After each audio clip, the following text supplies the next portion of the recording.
Bismillahirrahmanirrahim. Pada tema kita hari ini adalah mencari jalan husnul khotimah. Baik, mari sama-sama kita dengarkan apa yang disampaikan oleh Ustaz kita Abuya Dr. Haji Hasan Yasir. Kepada Abuya kami persilakan dengan silakan.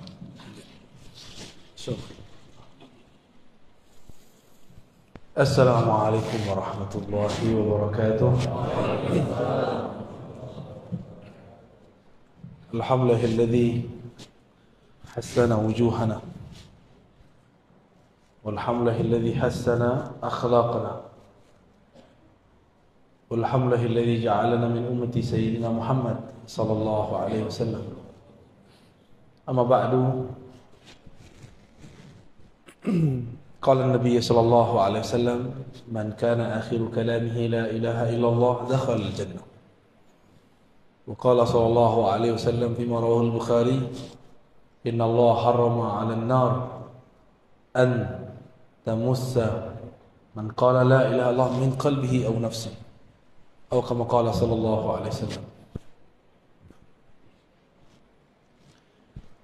Bapak Ibu yang bukan Allah, jemaah subuh meskipun hujan masih datang, semoga rintik-rintik hujan yang mengenai kita dapat memadamkan api nerakanya. Amin ya rabbal alamin. Tema kita tentang husnul khatimah.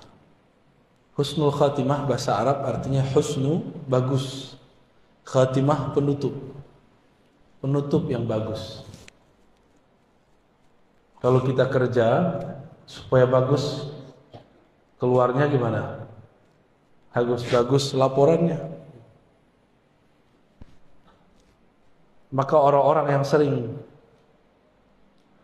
melaporkan apa yang dia lakukan dengan baik, dengan jujur, orang ini akan keluar dari tempat bekerjanya dengan cara yang baik. Sama, ruh ini sedang diperintah Allah. Dia ada pekerjaannya. Jangan sampai dia ditipu oleh nafsu jiwa. Maka jiwanya harus naik dari jiwa al-ammarah bisu. Di jiwa itu ada banyak tingkatannya. Kita sudah sering dengar. Ada jiwa yang menyuruh kepada keburukan, disebut ammarah bisu. Ini jiwa-jiwa yang ruhnya terhalang untuk mengenal Allah. Disebut dengan an-nafs al-ammarah bisu. Ammarah bukan amarah. Ammarah berarti alladhi yukthir al-amr, yang banyak memerintah, yang banyak menyuruh. Jiwa kita ini sangat liar. Karena dalam riwayat Israiliyat ada satu riwayat yang bagus, meskipun secara kualitasnya tidak sampai sahih. Cuma ulama kita mengatakan maknanya sahih sesuai dengan ayat-ayat ini. Tatkala Allah menciptakan nafs, maka Allah mengatakan aqbil, wahai jiwa, melihatlah kepadaku, menghadaplah kepadaku. Fala yuqbil, tapi dia tidak mau menghadap. Lalu Allah katakan lagi, ya nafs aqbil, wahai jiwa, menghadaplah kepadaku. Tapi jiwa itu tidak mau juga, pantang disuruh-suruh. Akhirnya Allah laparkan jiwa, Allah puasakan jiwa dari makanan-makanannya. Lalu Allah mengatakan, ya nafs aqbil fa aqbala, wahai jiwa, menghadaplah. Barulah jiwa itu menghadap kepada Allah Subhanahu wa ta'ala. Jadi cara untuk mendidik jiwa ini supaya dia naik dari yang paling rendah ammarah, minimal naik ke lawamah, itu puasa. Puasa di situ bukan hanya puasa zahir, tapi juga puasa batin. Nafs itu ada penyakit di dalamnya, sombong. Puasa dari kesombongan. Nafsu itu pengen didengar selalu, tidak mau mendengar orang. Nafsu itu pengennya ditaati, tapi tidak mau mentaati.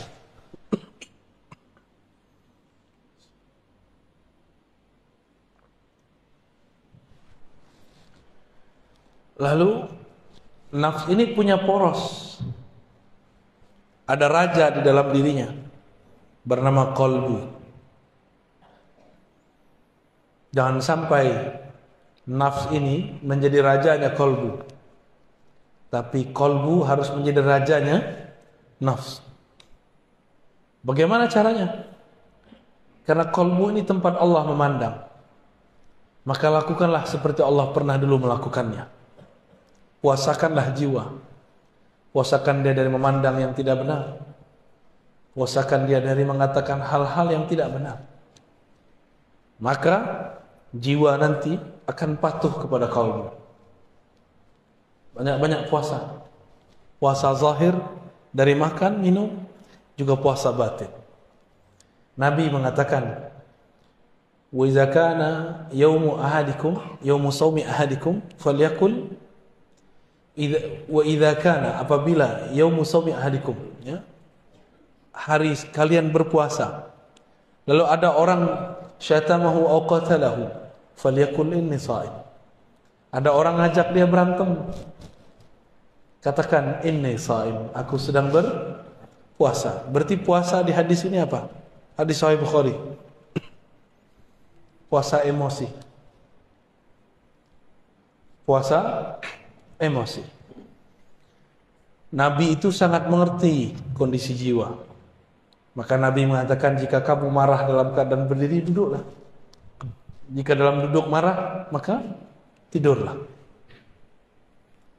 Itu sebabnya saya kalau ceramah, saya memilih bersandar, ya, supaya tidak emosinya tidak meluap-luap. Ya, silakan para satis dicobain. Ya, cobain kalau ceramah itu bersandar. Maka kita nafsnya sudah disandarkan, tinggal yang bicara kolbunya, lidahnya dipinjam sebentar. Tapi kalau sudah begini, lain ceritanya. Gelarnya jadi keluar. Saya doktor, saya LC, lulusan apa tuh? Lulusan Ciputat.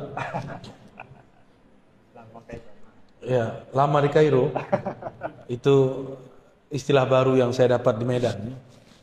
Dari Dr. Thohir, alumni Kairo ini, alumni Mesir ini. LC kata dia lama di Kairo. Kalau MM masih di Medan. Jadi si jiwa ini harus dipuasakan. Terus nanti dia naik ke lawamah. Apa ciri-ciri jiwa kita sudah naik ke lawamah? Kita suka menyesali perbuatan. Maka ahwal, kondisi yang terjadi pada orang yang sudah naik ini namanya muhasabah. Apa namanya? Suka menghisap dirinya, bukan menghisap orang lain. Suka menyalahkan dirinya, bukan menyalahkan orang lain. Lawamah itu dua, ada lawamatu ghairi.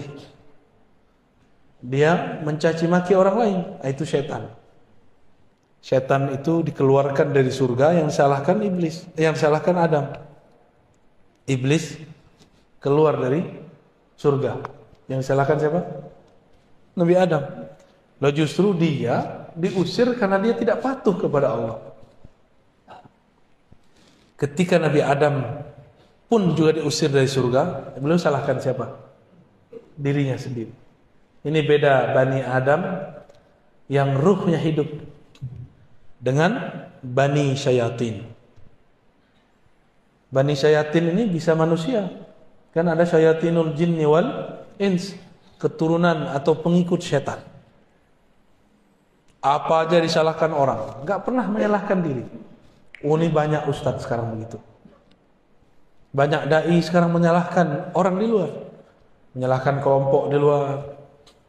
Gunung Semeru meletus, yang dia salahkan orang Semeru. Oh, orang Semeru itu nggak ibadah itu, banyak maksiat tuh. Jangan begitulah. Kalau Anda tidak sanggup membantu mereka, jangan sakiti hati mereka. Sinabung dekat sini kan? Oh, di bawahnya banyak orang kafir. Kalau engkau tidak mau bantu, uskut, diam aja. Karena untuk membantu tidak mesti dia seorang muslim. Membantu seantara manusia dan manusia ini adalah hal yang wajib. Karena Nabi memahami ayat Allah jadikan kamu berkabilah-kabilah, bersuku-suku, lita'arafu, supaya kamu berkenalan. Salah satu penyakit jiwa itu adalah merasa dirinya baik. Itu satu. Yang kedua, merasa sukunya terbaik. Hati, ya. Ini kita ini nggak tahu sebenarnya suku orang Medan ini banyak, ya.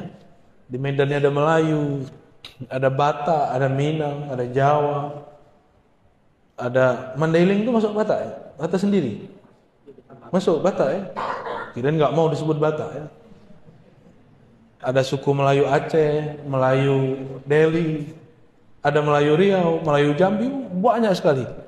Kalau kita ini merasa lebih baik dari orang, berarti nafsiyahnya lebih tinggi. Ya. Jadi misi Rasulullah itu menghancurkan perasaan kibir. Jadi nafs al-ammarah tadi dia punya karakter. Karakter dia merasa lebih baik dari orang. Jadi kalau kita duduk di sini merasa lebih baik dari yang di samping, berarti nafs amarahnya masih aktif. Harus dipuasakan. Harus dihantam dengan puasa.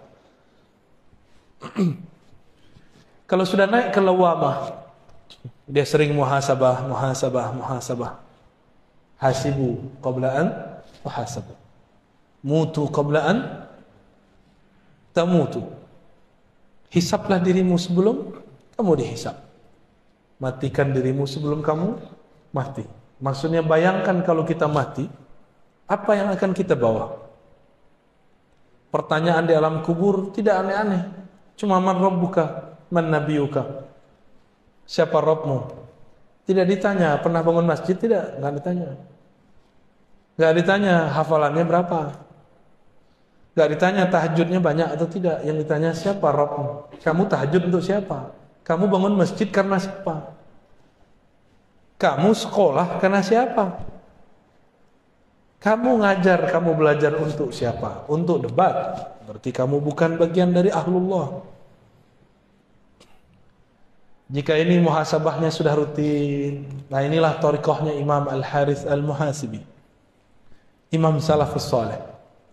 Ya, Imam apa? Salafus Saleh. Jadi semenjak zaman Salafus Saleh sudah ada imam yang mengajarkan thariqah muhasabah. Imam Al-Muhasibi mengajarkan murid-muridnya sebelum tidur, ingatlah semua aktivitas kita sebelum tidur. Mulai dari bangun sampai mau tidur lagi.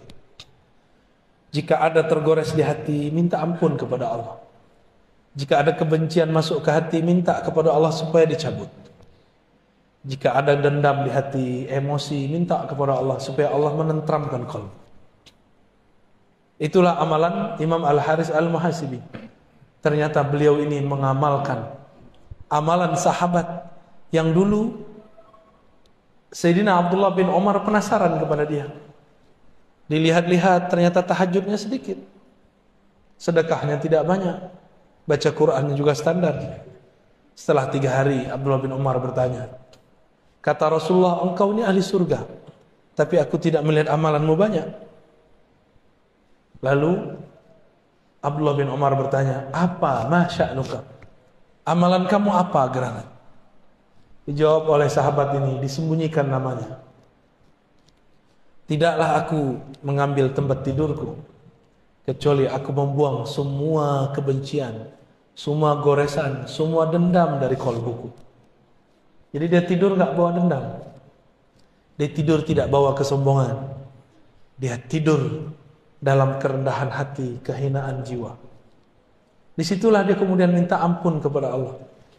Baru dia mengatakan, Bismikallahumma ahya wa amut. Ya Allah, dengan namamu yang maha agung, aku hidup dan aku minta ditidurkan. Kalau ini sudah rutin naik ke nafs al-mulhamah. Mulhamah ini orang sudah mulai berdialog dengan jiwanya, dengan kolbunya. Nabi pernah bersabda, istafti qalbak. Bangunlah dialog dirimu dengan dirimu. Istafti qalbak, hadis Tirmizi. Kita mau ngapa-ngapain, sholat dulu, sholat istikharah. Tanya kepada Allah, tanya ke dalam diri. Karena Allah berbicara ke dalam diri kita. Ini istikharahnya cuma mau nikah ya. Mau kerja nggak istikharah? Mau berguru nggak istikharah? Lebih penting menikah atau berguru? Lebih penting menikah apa berguru? Berguru. Menikah bisa cerai. Berguru tidak boleh cerai. Sampai kiamat pun kalau bisa tidak bercerai. Tapi kalau nikah, nggak cerai hidup, cerai mati. Iddahnya 4 bulan 10 hari. Benar. Tapi cerai dengan guru, iddahnya sepanjang masa. Bahaya nggak? Ya? Maka berguru harus istikharah. Istikharah itu artinya istikharah, meminta agar Allah memilihkan. Allah makhtarli wa la tukhayyirli. Ya Allah, pilihkan untukku, jangan engkau membiarkan aku memilih untuk diriku sendiri. Sudah beristikharah mau cari guru? Belum ya? Kalau sama istri bisa tengkar, sama guru nggak boleh tengkar. Ya? Sama pasangan bolehlah kita ngambek sebentar. Sama guru ngambek sebentar, itu murid durhaka. Berbahaya. Ya? Istikharahlah.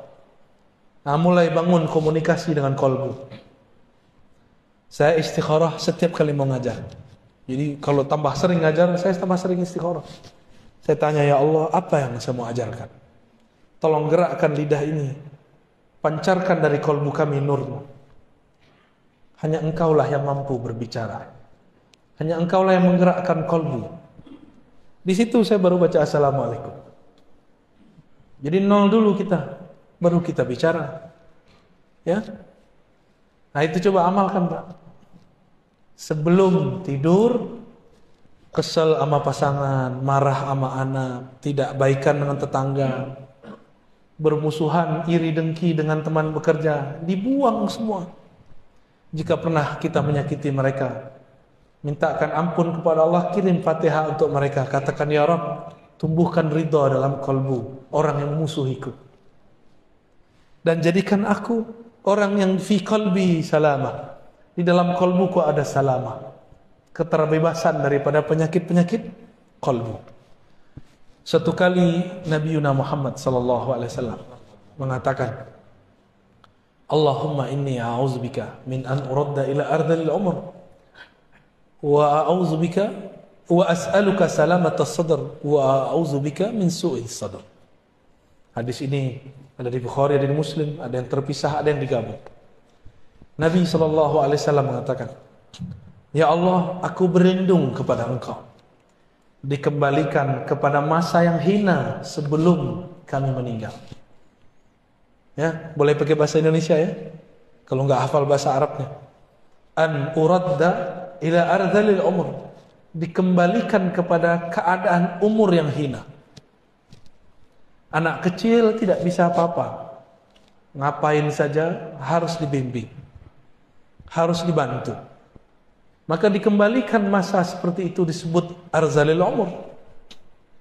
Kalau ada di antara keluarga kita sudah begitu, maka katakan, ya Allah, ikhtim lana bihusnil khatimah. Keadaan ini sudah takdir Engkau, kami ridha ya Allah. Tapi tetapkanlah kami dalam husnul khatimah. Kembali ke hadis tadi. Hadis ini berkaitan dengan surat Yasin. Wa man nu'ammirhu nunaqqishu fil khalq. Siapa yang kami panjangkan umurnya, kami kembalikan dia seperti semula jadi. Dulu tidak bisa bicara, sekarang susah bicara. Tidak bisa jalan, sekarang nggak bisa jalan. Maka jangan minta panjang umur. Minta saja al-afwa wal afiyah. Sahabat nanya kepada Rasulullah, wahai Rasulullah, tolong berikan aku amalan doa. Hadis Ibnu Majah. Apa kata Nabi? Kul Allahumma inni as'aluka al-afwa wal afiyah fid dunya wal akhirah. Ya Rabb, berilah aku afwa, maaf, wal afiyah, keselamatan di dunia dan di akhirat. Dunia badannya sehat, di akhirat husnul khatimah. Udah seminggu sepekan dia datang lagi kepada Rasulullah, tanya, wahai Rasulullah, ajarkan aku. Diajarkan doa yang sama. Udah seminggu lagi datang lagi kepada Rasulullah, Nabi masih mengajarkan yang sama. Lalu sahabat ini protes, wahai Rasulullah, emang gak ada doa lain? Ini murid ini kadang nafsu, pengen wiridan banyak, pengen dapat talqin zikir, pengen dapat ijazah. Nafsu, zikir kok pakai nafsu, zikir. Akhirnya Nabi mengatakan, wahai sahabatku, adakah yang lebih sempurna daripada afwa dan afiyah? Bukankah afwa mencakup seluruh urusan duniamu, afiyah mencakup semua urusan akhiratmu? Orang tuh mikir, jadi orang Arab aja kadang nggak paham. Selevel sahabat Nabi masih bertanya, apalagi kita. Orang-orang yang sudah sampai di level ini, dia mulai tahu penawar ketenangan kolbunya. Apa yang membuat kolbu gelisah? Kolbu ini kan diartikan qalb, sesuatu yang bergerak. Dia hanya bisa bergerak dengan tenang jika dia menyebut nama yang menggerakkan kolbunya. Siapa yang menggerakkan kita? Allah. Maka disebut di kolbunya Allah, Allah. Baru kolbunya tenang. Anak kecil mainannya ketinggalan, nangis gak? Oh, bisa pukul-pukul badannya, bisa guling-guling. Mainannya kolbu cuma satu, zikrullah, menyebut nama Allah. Kalau di sini sudah rutin, sudah sering berdialog dengan kolbu, sudah tahu obat penawar gelisahnya kolbu, yaitu zikrullah, maka orang ini naik ke makom yang tadi ayatnya dibaca. Ya ayyatuhan nafsul mutmainnah, wahai jiwa yang sudah tenang dalam berzikir menyebut namaku, wahai jiwa yang sudah sering dipuasakan, wahai jiwa yang sudah sering dimuhasabahkan, wahai jiwa yang tidak menyalahkan selain dirinya, wahai jiwa yang merasa dirinya rendah, irji'i ila rabbiki radiyatan mardiyah. Sekarang kamu dapat tiket pulang, diundang langsung oleh Rabbul Bariyah dengan penuh ridha dan mardiyah. Itulah kondisi orang yang sudah mantap di kalbunya nama-nama Allah. Inilah beruntungnya kita. Di negeri ini banyak ulama-ulama mengajarkan kan zikir kalbu. Banyak gak? Banyak. Cuma setan tidak akan pernah diam. Dia nanti akan buat konspirasi. Kalau belajar zikir gila, kalau belajar ini, belajar itu, nanti gak sholat. Itu biasa, itu setan. Anehnya, setan ini kan punya wali. Walinya kadang-kadang seorang da'i. Si da'i ngomong, gak usah belajar tarekat, zikir, nanti gila. Hati-hati. Ya, hati-hati. Orang gila karena pekerjaan, orang gila karena masalah jodoh, orang gila karena masalah dirinya sendiri itu lebih banyak daripada orang yang gila karena belajar zikir. Orang gila karena belajar zikir karena aslinya dia gila. Kawan saya masuk kampus gila karena ditanya terus sama dosennya, kapan kau selesai? Gila dia. Maka saya nggak mau tanya lagi mahasiswa saya kalau dia nggak selesai. Saya cuma tanya, yang tenang-tenang ya, kamu tulis yang tenang-tenang, yang damai, jangan kepalanya pusing kalau nulis, nanti gila ente. Alhamdulillah mahasiswa saya aman, tapi kawan saya sudah gila.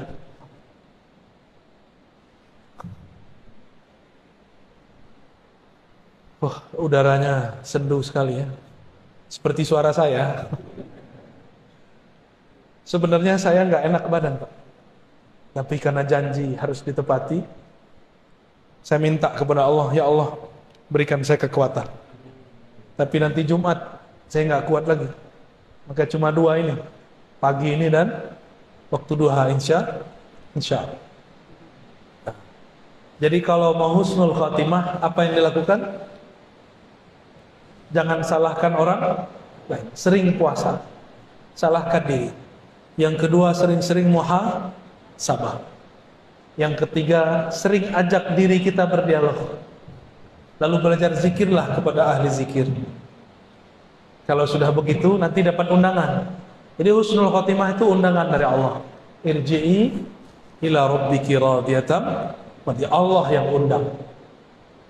Maka saya tutup dengan hadis Nabi.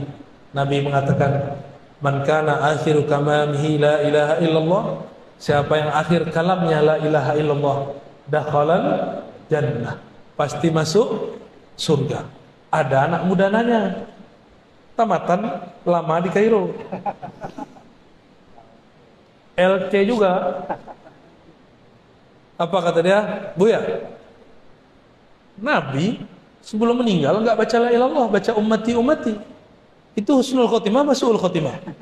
Ya salah. Itu yang nanya setan apa dia? Tapi bagus. Bagus itu pertanyaan. Kira-kira gimana Pak? Nabi sebelum meninggal nggak baca la ilaha illallah, baca apa? Ummati, as-salah, as-salah, ittaqun nas, ittaqullah fil nisa, ittaqullah fis salah. Itu apa? Itu cara menjaga la ilaha illallah. Nabi itu, dia dan Allah sangat dekat.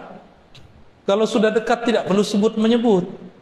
Saya dengan Dr. Thohir, karena sekarang jaraknya cuma 1 jengkal, nggak perlu saya bilang Dr. Thohir tuh orangnya. Saya nggak ngomong begitu, karena dia udah di samping. Tapi kalau orangnya di luar, saya omongin si dokter tuh yang lama di Kairo. Saya ngomong begitu. Tapi kalau orangnya di samping, perlu nggak? Dulu kalau kita cinta seseorang, kalau belum ketemu kita sering sebut namanya.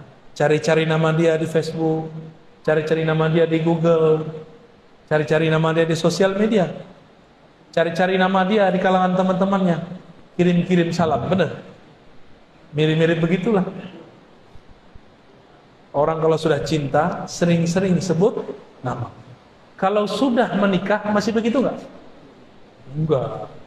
Ya, nggak perlu lagi sebut-sebut nama. Yang punya nama sudah bersama saya.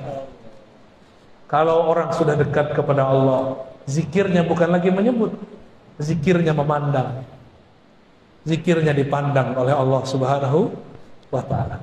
Lebih kurang itu ya. Ada pertanyaan tak?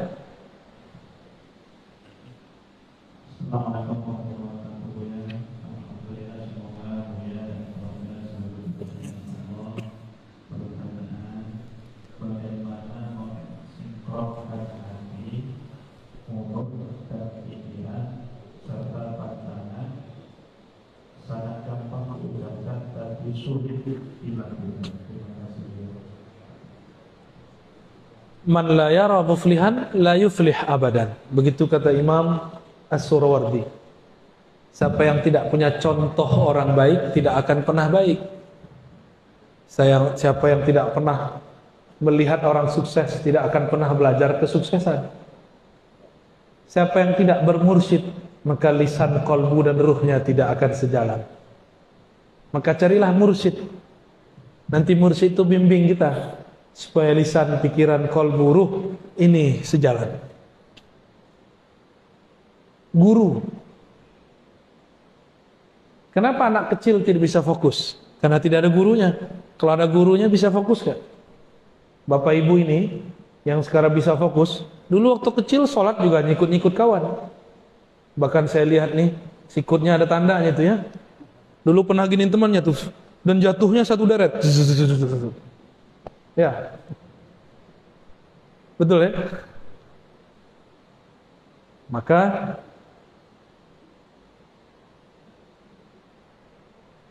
apabila kita hendak menyelaraskan zahir dengan batin, carilah guru yang mengerti zahir dan batin. Kalau ingin sesuai zahir dan batin, jangan berguru hanya kepada ahli fikih. Ahli fikih kebanyakan tahu cuma sunnah bid'ah, halal haram, sah dan batal. Ahli akidah taunya benar dan salah. Ahli tasawuf, ahli kolbu taunya mana yang terbaik, mana yang kurang baik. Nah, cari guru ini. Semua amalan itu bagus, tapi yang mengerti amalan ini untuk apa, itu ahli kolbu. Dokter tahu obat nih semuanya bagus, tapi kalau kita sakit, apakah semua obat dikasih? Enggak, keracunan nanti, gagal ginjal nanti. Maka mursyid yang dapat ijazah dari gurunya, dididik oleh gurunya, dia tahu cara mengatur obat zikir untuk kolbu. Jadi carilah mursyid. Ya, sudah seumur begini kok nggak punya mursyid juga. Ya, carilah, di Medan ini banyak ahli-ahli zikir. Ya, Allahumma sholli ala Muhammad.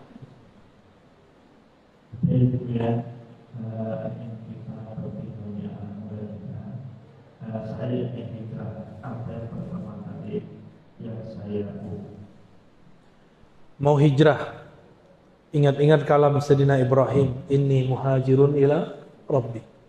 Aku hijrah kepada Allah, bukan hijrah ke NU, Muhammadiyah, Salafi, Jemaah Tabligh, bukan. Enggak ada hijrah begitu, itu bid'ah itu. Hijrah itu kepada Allah. Faman kanat hijratuhu ila Allah wa rasulih. Hadis sahih Bukhari Muslim. Siapa yang hijrahnya kepada Allah, kepada Rasulullah, fa hijratuhu ila ma hajara, fa hijratuhu ila Allah wa rasulih. Maka Allah sampaikan dia kepada niatnya. Jadi berhijrah itu bukan bercelana jingkrang. Berhijrah itu bukan berarti tadi tidak berjenggot, sekarang berjenggot. Berhijrah itu tadi kolbunya ditawan oleh dunia, sekarang kolbunya dipenuhi nama pemilik dunia, Allah Subhanahu wa ta'ala. Itu hijrah. Maka hijrahmu adalah gurumu. Ini pentingnya berguru. Kamu berhijrah tergantung gurumu. Jika gurumu hijrahnya benar, pasti hijrahmu benar. Maka hati-hati dalam berhijrah. Jangan gagal fokus, nanti hijrah urusan celana. Hijrah urusan yasinan, tahlilan. Itu bukan hijrah, itu namanya khilafiyah. Ya, tahu khilafiyah? Sesuatu yang diperdebatkan ulama. Jadi, yang pertama harus dilakukan, niatkan hijrah, berpindah dari kegelapan kepada cahaya Allah. Dan Imam Al-Qushairi mengatakan dalam Ar-Risalah Qushairiyah, orang yang hendak beruzlah, berhijrah, hendaklah dia memandang dirinya lah yang merusak orang. Ketika dia berhijrah, beruzlah, dia tidak memandang orang lain itu merusak dia, tapi dialah yang merusak orang lain. Maka dia berhijrah, beruzlah, karena dia mengatakan, ya Rabb, maafkan aku, adanya aku pada mereka membuat mereka rusak. Itulah yang disebut mutawadhi'. Ini hijrahnya benar, nggak nyalahin. Ada yang musisi hijrah, yang dia salahkan musik. Lah apa bedanya ente dengan iblis?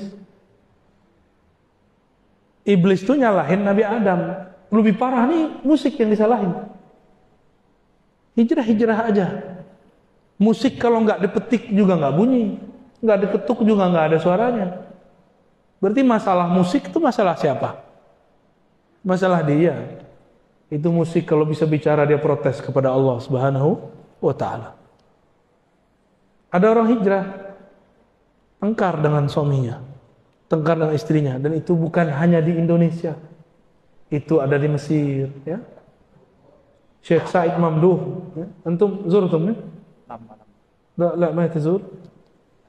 Syekh Said Mamduh ahli hadis di Mesir, murid Syekh Yasin, murid Sidi Al-Ghumari, itu menulis kitab tentang ahkamul kubur.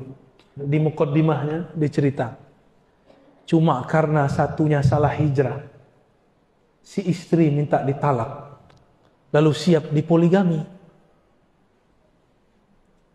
Masalah poligami, masalah lain.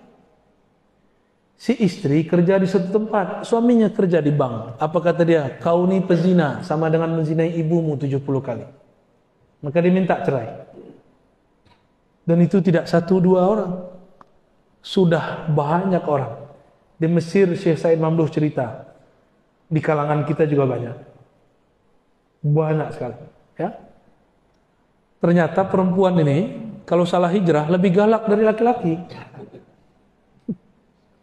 Ya, hati-hati hijrahnya ya, ibu-ibu ya. Ada yang perempuan nih, jangan salah berguru. Hijrah karena Allah. Jika hijrahnya karena Allah, maka kita akan dibimbing. Walaupun nyerempet sesat dikit, nanti Allah selamatkan. Saya ini juga dulu hijrah. Kata saya, ternyata hijrah dulu, celana saya jingkrangkan. Jenggot saya panjangkan. Saya katakan, aku anak hijrah. Aku ikhwan. Ya iyalah, kamu bukan akhwat. Salah faham. Anak hijrah itu mabit, malam minggu. Enggak mesti. Hijrah itu berpindahnya kalbunya dari kiblat dunia, lalu berkiblat kepada pemilik dunia.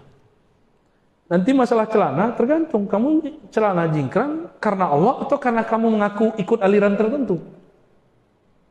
Kamu panjangkan jenggot karena kamu merasa kamu aswaja, ahlus sunnah, karena kamu merasa dirimu salafi, jamaah tabligh, NU, Muhammadiyah, Wasliyah, atau karena engkau ingin ikut kekasih Allah.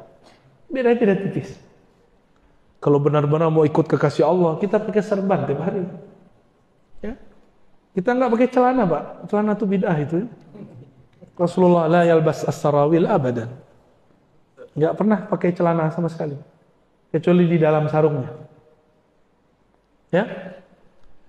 Jadi niatnya harus diluruskan, lalu cari guru yang sanadnya bersambung kepada Rasulullah. Nanti lewat sanad silsilah guru itu kita dihubungkan dengan Rasulullah sallallahu alaihi wasallam. Fa hijratuhu ilallah wa rasulih. Hijrahnya disampaikan, diusulkan kepada Allah dan Rasulnya. Amin ya rabbal alamin.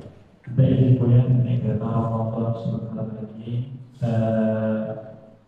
yang mana yang harus kami lakukan, sholat tarawih, sholat rakaat atau satu rakaat. Sebenarnya nggak sholat tarawih, nggak apa-apa juga. Yang penting sholat isya, ya.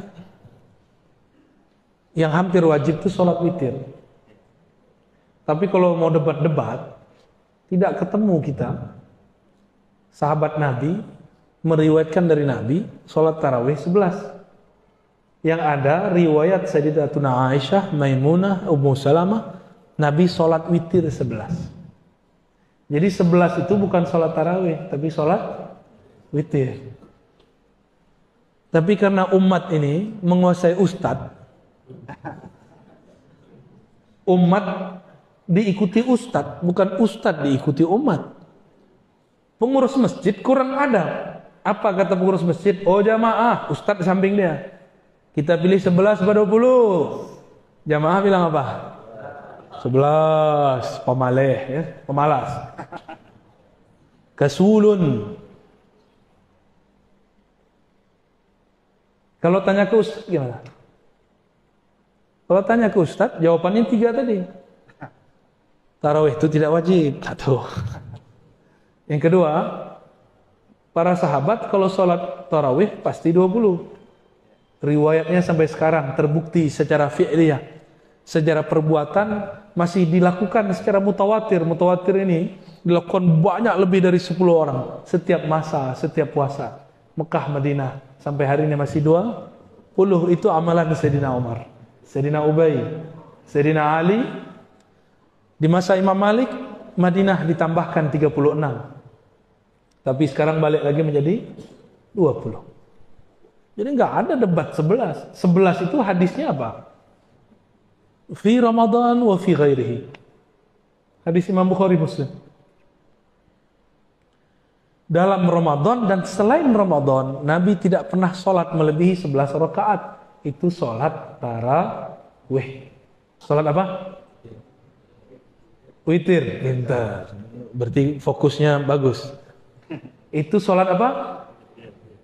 Buka aja kitabnya Imam Muslim. Itu hadis sholat witir, bukan hadis sholat tarawih. Katanya ikut Sahih Bukhari, katanya ikut Sahih Muslim, nggak mau ikut Imam Syafi'i, nggak apa-apa, buka kitabnya. Ya.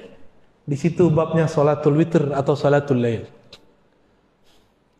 Kalau di bulan puasa ada tarawih, ada witir. Di bulan puasa kita maklum, di luar puasa ada nggak tarawih?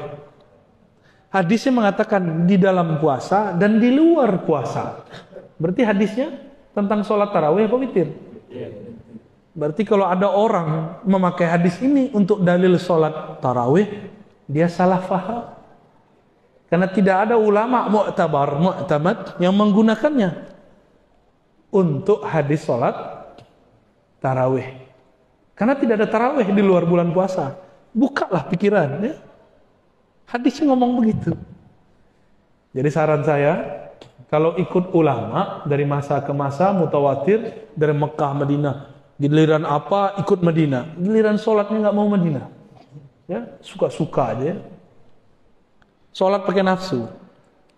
Ustaz, katanya kalau sholat tarawih 20 itu buru-buru. Jangan buru-buru. Yang buru-buru kan salah sendiri. Oh, lebih baik 11 tapi pelan-pelan. Enggak begitu. Lebih baik 11 tapi tenang. Ya. 11 tapi tenang. Kenapa enggak perlu panjang-panjang? Karena Nabi mengatakan, "Idza kana ahadukum ya ummu 'alan nas." Ya. Jika seseorang kamu mengimami manusia, falyukhaffif, maka ringankan. Ulama kita kemudian rumuskan yang ringan tuh pakai alhaakumut takatsur. Ya enggak? Alhaakumut takatsur. Apa? Semoga cepat datang ke kasur. Gitu ya. Saya mau tanya, pengurus masjid ikut umat jamaah atau ikut ustaz? Ikut ulama atau ikut jamaah? Yang benar ikut siapa? Kalau kita mau beramal, apa kata jamaah atau apa kata ulama? Loh, saya punya ulama sendiri, kan kita sudah jelaskan. Itu keliru. Yang menggunakan dalil 11 rakaat. Tapi kalau saya sholat 10 rakaatnya tarawih boleh nggak? Boleh juga.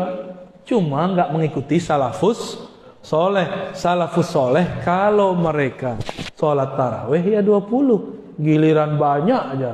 Nggak mau ikut salafus soleh. Ya? Salafnya nggak tahu salaf yang mana ya. Jadi yang benar-benar ikut salaf itu ya orang yang sholat tarawih 20. Ya, pelajari modelnya.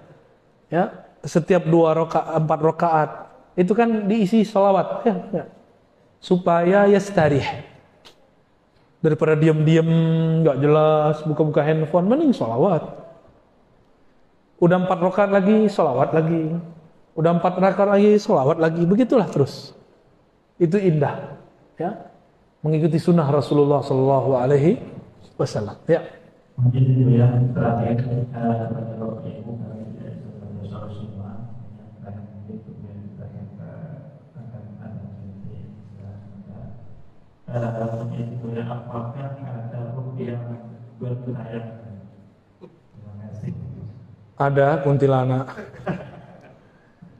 Ruh gentayangan itu makna sahihnya bukan jadi hantu. Yang jadi hantu itu jin atau korin. Mirip dengan orang yang meninggal. Korin ya namanya. Korin ini cuma 2 korin yang diislamkan. Korinnya Nabi sama korin Imam Mahdi. Dan hanya Imam Mahdi dan Nabi Muhammad yang bisa membereskan itu semua. Atau Al-Ghaus, wali-wali yang sampai puncak, itu bisa mengislamkan qarin. Makanya jika ada datang muncul sosok Syekh Abdul Qadir, Syekh Naqsyabandi, Syekh Idrisi, itu belum tentu beliau. Siapa tahu qarinnya, kan qarin dia belum Islam. Ya, qarinnya bisa jadi banyak. Ada yang Islam murtad lagi, ada juga. Dia dikuasai oleh setan. Maka si korin ini akan menyesatkan orang yang halu, yang suka mengikuti khayalan.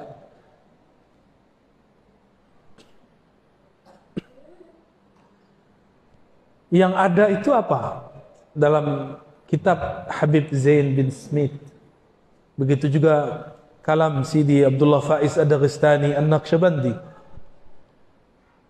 Mereka sepakat mengatakan siapa yang tidak sempurna suluknya, ma'rifatnya di dunia, maka dia akan mencari guru menyempurnakannya di alam kubur. Yang enggak sempurna dalam kubur, dia mencari kesempurnaan di padang mahsyar. Makanya orang-orang mencari syafaat Rasulullah, itu pengen sempurna. Mumpung badan masih ada hayatnya, cari guru ma'rifat sebelum terjadi nyawa merenggang dari badan. Ya. Nah, roh ini berpindah-pindah, dia cari, kadang dia datang ke orang tertentu. Kalau orangnya bukan wali Allah, dia datang ke mimpinya. Kalau dia qalbunya bening, maka mimpinya benar. Maka mimpi ketemu orang-orang yang sudah wafat itu rata-rata benar. Tapi kalau lagi halu, bisa benar bisa tidak, ya. Jadi tidak ada arwah dalam artian orang-orang mati gentayangan kepada orang hidup. Yang ada korinnya gentayangan, ya. Kita ini Allah jadikan khalifah di bumi. Khalifah itu pemimpin, nggak boleh takut kepada jin, nggak boleh takut kepada setan, tapi nggak boleh juga sombong, ya. Jadi nggak usah takut sama hantu. Hantu ada, tapi itu jin. Tapi tidak ada namanya arwah gentayangan jadi hantu. Yang ada arwah itu mencari kesempurnaannya. Dia nggak butuh lagi kita. Ya, cukup ya. Sudah agak terang. Doanya pakai Al-Fatihah aja ya. Semoga semua yang hadir, termasuk kami Al-Faqir, Allah tutup umur ini dengan husnul khatimah. Jika Allah panjangkan, semoga dipanjangkan dalam afwa wal afiyah. Jika Allah matikan, semoga Allah matikan dalam husnul khatimah. Apapun takdirnya, corona tidak corona, sakit tidak sakit, tabrak atau tidak ditabrak, jatuh tidak jatuh, semuanya takdir Allah. Kita hanya perlu ridha. Maka kita minta, raditu billahi rabba, ya Rabb, berikan aku keridhaan dalam qalbuku. Ala hazinni wa likulli niyatin salihah wal ghayat. Al-Fatihah.